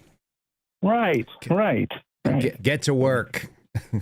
It's time. Yeah, get to work. Yeah, we all need to be on these lists. I mean, I think if you're an honest human being and you speak your mind and you try to do what's right, you're going to find yourself on somebody's list. It turns out this is yet another sort of example. I think I find over and over again that this is, Earth is maybe the battleground. So that means Satan's got to take ground too. It's not one-sided. The good people don't necessarily always win. Well, chat's kind of going crazy, and I know you hinted at this on the podcast this morning, which I only caught part of, but Comey did get indicted, so I'm sure you'll have some things to say to us tomorrow morning. Yeah, that news came out. So I looked. They got him for a perjury charge, so false statements to Congress, and then an obstruction charge to Congress. So I just want to know, where are all the people that said he was going to get hit with sedition and treason and conspiracy and all the big, those are bullshit charges, for whatever they're worth. That's the preview. They really are. I mean, like a 1001 charge, it's the lowest felony we have, and the obstruction charge, it carries up to 5 years, which makes it not as BS. But I feel good about the 1001 charge because that's what he got Flynn on. So I mean, that's fair. It's poetic, no disagreement. But I don't think that's what justice looks like. And also, he'll raise $1 million in a heartbeat overnight just to resist Donald Trump in a big way. I mean, Andy McCabe did it in a weekend. He brought in $750,000 for his lawsuit after he got terminated. So I'm okay with that, and I'll send them all full bottles of Tylenol and ask them to contribute. That's my part of my contribution. That's dark. Go for it, boys. Yeah. You're not wrong. That's dark, though. That's truly dark. I wouldn't cry. I would not cry. Yeah, he's not a great actor. He's definitely. I sat for 3 years with that big Spygate poster that Epoch Times printed out. It was hanging on the back of my door at DOJ. That's something. I had it hanging on my door. You want to know something? I left 2 books when I left my FBI desk in Las Cruces. And they came and they go, "Hey, you left these." And I go, "No, those are for you." One of them is A Higher Loyalty by James Comey. And the other one was a book that was called Compromised by, I think his name is Seamus. Let me see if I can find him. Seamus Haney. Does that sound right? Okay. I can't remember what his name was. He was a dude that wrote a story that was called Compromise, how the FBI basically gave in to money and greed and power. I'll see if I can find out what the book is called. Shoot. I did have them. Anyway, I left these 2 books and they were like a companion group. How Money and Politics Drive FBI Corruption. That's the name of the book. So I don't know. I don't remember who gave it to me. Seamus Bruner was the guy's name. But it was a pretty interesting little book. I had paged through it. I didn't read the Comey one. I think my mother-in-law gave me the Comey book. But yeah, I left those as a kind of a brother and sister. It was a brother and sister set that I left there at the FBI's office so they could have the Comey and the Compromised. Good. It's my own little personal FU. Yeah. Well, we're past it now, and say hi to Steve and Garrett for me. I'm going to do it. I've been waiting to find out. I got to find out if Steve Friend's going to wake up and feel extra sassy and want to do a Friendly Friday, which there's a possibility since they decided not to pay him, and he's ripe and spicy about it. So, well, as his not lawyer, I'd say don't do that. Yeah, yet. I mean, I would advise him against it too, but I won't stop him either. Right. Finding out that I know. Yeah, the right answer will be don't do it. You just wait another couple of days and get paid because they need to pay. The process is the punishment there, and they've just got to be as patient as they can. And I think I DM'd Garrett like when the Charlie Kirk thing was going on. I was like, this is the worst time for you to be all shut up. And right. It must have been killing him. Killing him. I can't even. I told him too, like, and I've said it on the podcast a few times already, but it does feel like I'm all alone out here. And I know my guys are in the corner and I can text them at any time, but being the only voice out there saying some of the stuff that we're saying, it's nice to have backup. It's nice that your buddies are there to cover your six when things are being said and have another set of eyes on it. And I know they're not nearly as paying attention to it as they were. So, anyway. Well, we do know that Cash and his girlfriend are in at least voting 2 thumbs down on Rumble every episode you do. Yeah, that's right. Somebody sure doesn't like it. I got a little more obvious, guys. I got a nasty message from somebody over on YouTube too. I saved it. I sent it to the guys. And they said, Mr. Sheriff, and shame on you for your role as a podcaster in spuriously declaring that Chris Meyer was the main agent in the Mar-a-Lago document case, resulting in sycophantic Patel fulfilling a mindless bloodlust of our president and firing him. If you have any moral center, you'll set the record straight and save a fellow veteran agent's career. And I was like, asshole, I don't run FBI HR. You think the FBI director can't look into like the case manager history and find out that the guy was on the case? Like, shut up, go away. Yeah. Stop crying about FBI agents, you clown. Well, this will tell everybody who I am, but I'm out on LinkedIn and I'm pretty active, and it's pretty fun to be in these pity parties that happen as these guys get canned. I know. It's another level of fun to get in there and post inside that thread. It does hurt their feelings. And just, throw some names out at them, and I have to be careful because it'll wreck me, but it's still pretty funny. It's fun to do. You protect your anonymity a little bit, and I'll keep doing what I do loudly, and I'll just keep, projecting the voice of malcontent right into the FBI director's ear. So I got you guys covered. Well, I messaged Ship and I said, you don't realize how badly the judges are captured. That was a wake-up call to me. I was hanging around I'll just say there was some education going on of the judges by some really high up scholar on the Supreme Court. And everything he was saying was just like, man, these people are all captured. It was crazy. Me and the boys always say it, late stage republic. I don't know what comes next, but the next iteration will be lit. I'm pretty sure of it. I just felt like I should have stood up in there with the mirror and like, okay, you guys are talking about him capturing the judiciary, but y'all need to just navel gaze a bit. Yeah, a little bit of self-reflection would go a long ways. Yeah, but they just can't see it. They can't and they won't. All right, my friend. I'm gonna see if we can get one more squeezed in here, and then I think we might shut this one down for the night. But good talking to you, and stay safe. And all right, come to Utah. It's a good place. You could be here, and it's on my list of places. Love the outdoors. Yeah, I got to come check it out. It's on my list. I've only spent very minimal time, so that's also where Aaron Stevenson lives, by the way. Yeah. Good. You know that. Okay, buddy. He can find a place for you. Yeah, I'll have him start scouting. Okay. Have a good rest of your night. Pal. You too. Bye. Thanks so much for the call. All right, I'll do one more. We'll do one more call. You guys have been on the spot with this kind of stuff, so I appreciate it. Here's something I don't know, maybe I'll play it tomorrow. I have this clip from Scott Baio. It was a reminder of why people got canceled. And maybe some of you guys don't. I did see we had a New York number that was trying to get in. That probably was our buddy Renzo that wanted to get on the line here. So, all right, the line is open. You guys got a few seconds here to figure this one out. And then we'll shut it down for the night and we'll figure out. I don't think Steve Friend needs to be coming on Friendly Friday for whatever it's worth. I don't think he will come on Friendly Friday. But he always, could show up. And I think he's appropriately heated up that he don't like how things are playing out. If you guys don't realize this, basically there was a deal that was signed, DOJ or whatever, inked it.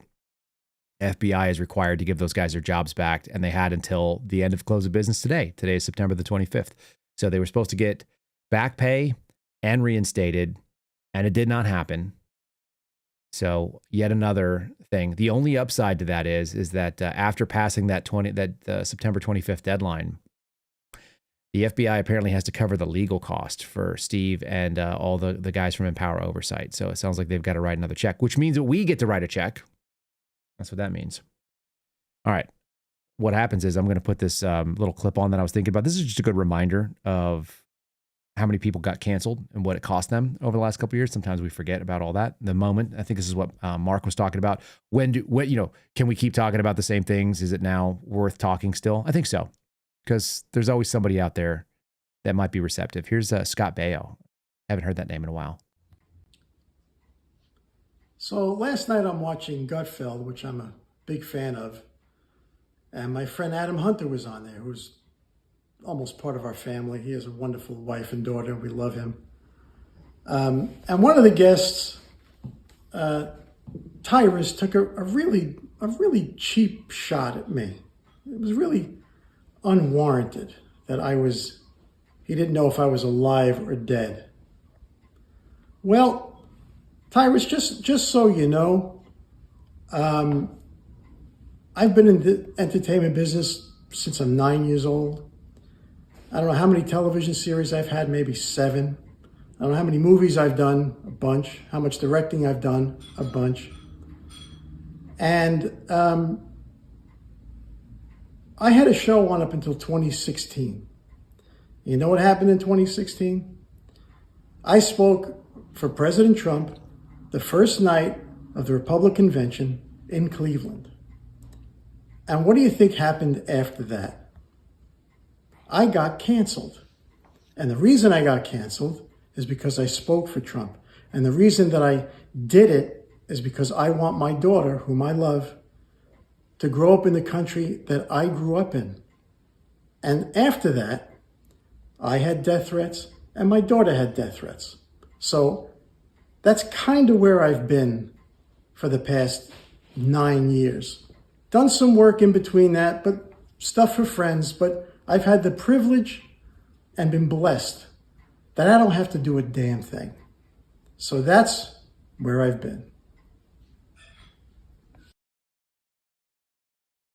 Seems like kind of a good and sober reminder, isn't it? A lot of people lost a lot of things over a long period of time, and some people did it long enough ago that we don't even recall that it happened. So there you go. All right, we got one last call. Here it comes. I saw this one try to come in earlier, so let's do it. Bring it on. Caller number, I think 9, but I'm just winging it. Who are you and where are you? Hey, what's up there, Carl? It's Renzo. I knew this was going to happen. I knew we were going to get. We had room for Renzo at the end of the night here. Well, I really try to wait till the end and hear what other people are thinking about and talking about. Gives me more ideas and stuff like that. What's on your mind tonight, my friend? Well, I was just watching that video you were playing with Scott Baio, and I understand that it's really weird. Like, we need to still have debate and we need to talk, because once you stop talking, it always just, that violence is the only alternative. Sure. But at the same time, I know that no matter how rational, how logical, how ridiculous some of the people I argue with, their argument is, you're never going to change their mind. That's right. Like, they've been brainwashed. Like, since COVID, I've realized that there's a lot of people like this. Because even just like questioning anything, like with the ivermectin and stuff like that, they're like, oh, no. They were so brainwashed. And even now, 4 years later, you would talk to them about this and they still have that position, even though there's been tons of information put out there, but maybe not in the bubble that they're in. Yep. So they never hear it. So they don't understand that. Well, that's the same argument I think that I was making day before yesterday, or I think it was day before yesterday, with Representative Clyburn, right? I mean, he's saying things that we know are not true. He's talking out of context. He's talking about, well, if he sees a black pilot, he's not going to get on the plane. And that's the same. Like, I could just assume, see them saying, like, he said there were good people on both sides of the white supremacists. It's like, fuck you, man. Like, you liar. Like, what are you talking about? It's nonsense. Yeah. It's bad faith. But see, that's the thing. We as conservatives are always going to lean towards I will give you the benefit of the doubt that you're trying to make a good faith argument. Whereas on the leftist side, it's just straight Alinsky. It's how do I win? I don't care if what I'm saying is right or is relative or matters, as long as I win. No, that's right. That's what a progressive is, for sure. Yeah, it's not even about principle. It's just about winning or moving the ball. I agree. And that's essentially now what MAGA is about. Yes. Winning. No, you're right. That was the question. I'll give you some inside ball, but me and Trevor Aronson are sitting here this morning and we're talking about it. And he was asking, what's going on with this? And he goes, what are these guys doing with the FBI? And I said, well, everybody thought that they were on the same page, that I was, which is that the weapon is dangerous. And so I went pretty nerdy on this. I said, it's the position of the hobbits. It's the position of the elves that no one can possess the ring of power. You have to throw it into the fire. You have to cast it away because nobody can properly wield it. And if you remember what Tolkien says about, sort of the people making the argument, who was it? It was the kingdom of men. It was the men of Gondor. They said, just give it to us and we'll turn it against our foe. And so you're seeing Bongino and Patel having this idea, like trying to live this idea that they're going to be like, we can wield it. We can use this weapon for our purposes. It's like, no, because it's going to get turned over at some point. Somebody will have their hand cut off. The ring goes to another hand and it's going to be somebody bad and we're going to get destroyed. So. See, but this is the only thing that I think the only way to stop this cycle, right, is whenever Republicans say, or conservatives say, look, we're gonna just have to play the game like them because that's the only way to win. And then when we get in power, we'll do it our way, right? So everyone gets into that, well, we have to win in order to control things. Whenever Republicans then use the power that Democrats are using, they flip the narrative and it's like, you're abusing government, you're using government to be a dictator. And then what ends up happening is they make laws or there's something to try to prohibit the use of tools or they come up with some legislation. Yeah. But it only happens when Republicans misuse that power. Yeah. Yeah, no, it's a double standard. There's no question in my mind. But at the same time, I don't want them using it either. But if they never use it, then nothing ever will get done. Yeah, because they won't be blamed for using it. I just want them to change the game by breaking the cycle. And so we're talking about a cycle of bad decisions, which, and essentially that's forever until somebody breaks the cycle. And how do you break it? You have to dismantle the weapon system, which means you gotta reduce the size of government. Nobody wants to do it. Nobody wants to reduce the size. Well, Trump wants to do it. Like he wants to shut down so he can fire people. I don't hate that idea. I'll tell you what, you're never going to hear me crying about a shutdown. Yeah. So he said it. Trump does some good things, some bad things. Yeah, no. At least there's some good things. He does some. He does. Just saying all bad things. He does some good things, and I'm not afraid to mention them. And what's even funnier is that when I get called a pro-Trump influencer by the New York Times, I have to laugh. I have to laugh at that. That's ridiculous silliness. It's very funny, but also, I'm occasionally pro-Trump when Trump does things that are worth being in favor of, and when he does things that are not worth being in favor of, then I'm not in favor of it. Call me crazy. Yeah, I just thought that made sense. Like I'll give you an example. Like today or yesterday, he was at the UN talking to ISIS guy. Yeah, from Syria. Yeah, what are we doing? Like what the shit are we doing? I'm like, wait, this dude is sitting here talking to the leader of ISIS in Syria, who's now the leader of Syria. But then when you think about it, like emotionally, I was like, right away, I was like, what the hell is this guy doing? But then when you think about it, it's probably better for him to try to work with the terrorist guy before the terrorist guy says, hey, you know what? We're going to work with these other terrorists to just try to kill more of your people. So, I mean, again, you got to talk to people. Otherwise, it's violence. I guess, man. I don't know. It looked really bad to me.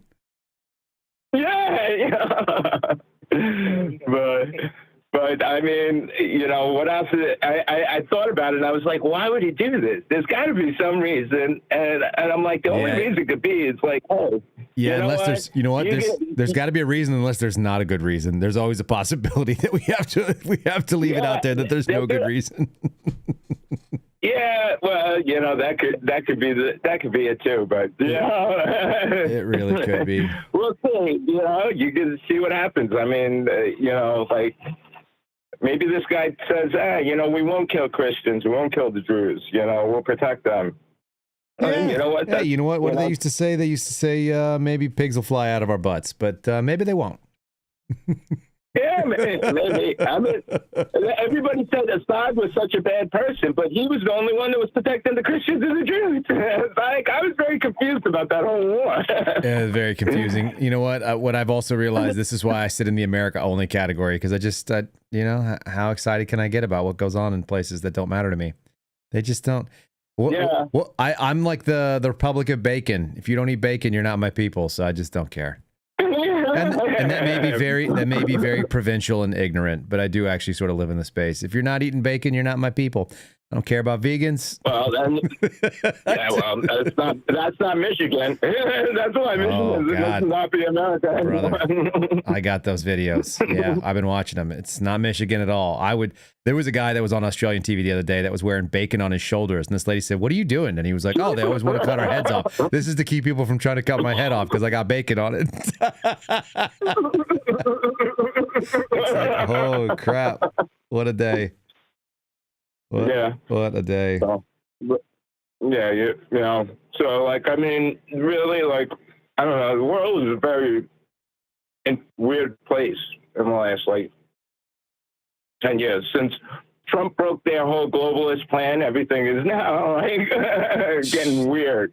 Yeah, I don't know that he broke any plans, but yeah, it's definitely gotten weird. It's not getting any less weird, that's for sure. And it's been a weird place. That was the moment. What an oddball, crazy, weird timeline we are living on right now. Yeah, yeah. It makes me think that there's definitely multiple timelines. We're just living in a weird one right now. Yeah, somebody tagged me on something the other day, and they said, we're living in the one that's the post-Harambe timeline deviation. And I went, oh, man, I don't have the brain power for that today. Not today. Too much. Freaking Harambe, the ape, the gorilla. Oh, man. Well, I'll tell you what. I'm gonna let people know where they can park. I'll give you the final thoughts of the night. You got anything you want to add to the for the good of the order this evening? We can all go through the whole process of the triangle and hope that James Comey gets convicted. But, you know, we'll see. And then we'll hope again. Okay. So that was truly helpful for everybody's morale. Thanks, Renzo. All right, man. Thanks a lot. Keep up the good work. All right, bud. Have a good night. Thanks for calling in. Thanks for closing us out. All right. Take care. Bye. All right, folks. That's it. That's what we're going to do tonight. You can't park here. You guys know better than that. What? You can't park your car here, ma'am. Are you blind? I don't think you can park there. I know I can't park there! Oh. Hey, you can't park here! Fuck you, motherfucker! Excuse me, mate. You can't park there, sir. I know I can't park there.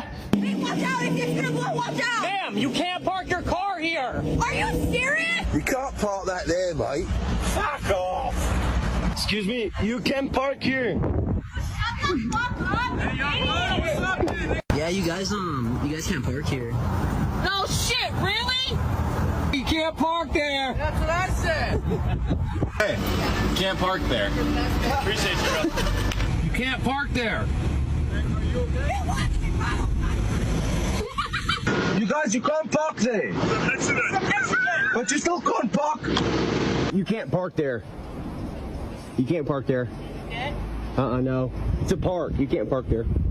You can't park there, sir. I know I can't park here. What's your name? What? What is your name? Tony! Fuck you, Tony! What's your name? Ezekiel! Fuck Fuck you, Ezekiel! Fuck you! Fuck you! Hey, you know what I did last night? You better not bring my mother into this! You know what I did? You better not! I broke that fly over there. Oh! And I fucked your mother next to it. Fuck you, Ezekiel! Fuck you! Fuck you!